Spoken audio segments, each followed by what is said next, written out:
Hi guys, and welcome to the first episode of Learn with Dr. Shiraz Khan. I hope you guys are well, hope you guys are safe, and hope everything's going as reasonably well as possible during this COVID time.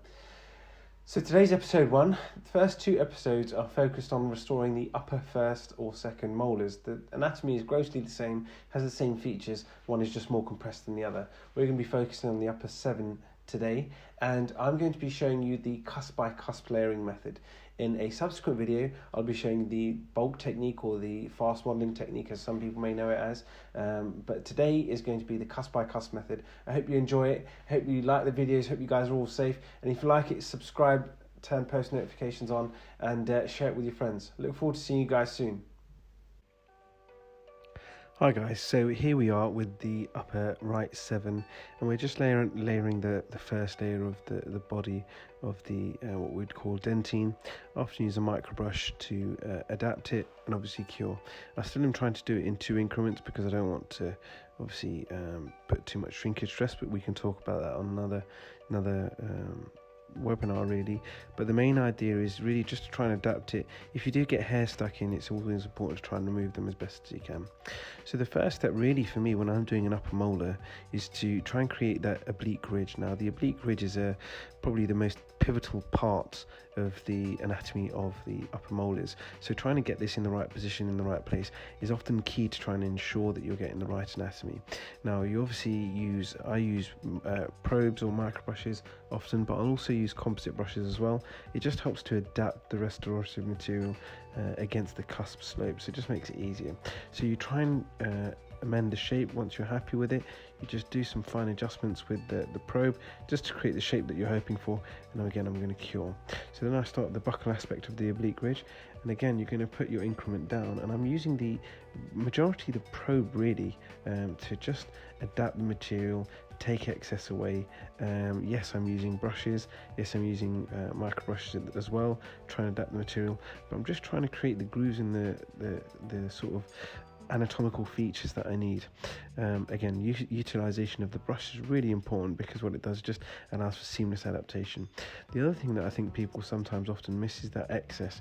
So if you've got that excess left over the margin, then you're likely to be high on the restoration. So here you can see me trying to create these secondary grooves or secondary fissures. These aren't compulsory really. I think this is just me trying to be a little bit artistic really, but the fact of the matter is the main aspect of this is trying to create some form of oblique ridge. As you can see in this marginal secondary fissures, I've overdone it, so I'm just trying to compress it, keep it closer together. So what we're going to do, once we're happy with that shape, we're going to light cure again. Then it's to start with the mesial buccal cusp. Now what I do in this is I build the mesial buccal cusp up in 2 stages. So I'm creating the main aspect of the cusp, and it's like the cusp tip slopes, I guess is what I'm trying to create.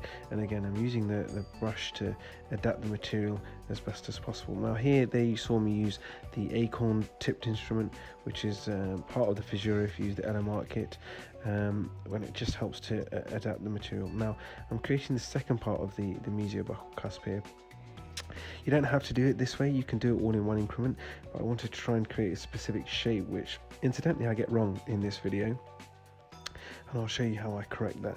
But you're just trying to again adapt the material to the existing cusp. Now the other thing I'm using here, which you guys may or may not have used in the past, is I'm using a number 20 endo file. So just a routine hand file, because what it does, it just allows you to get into those little fine fissures as best as possible.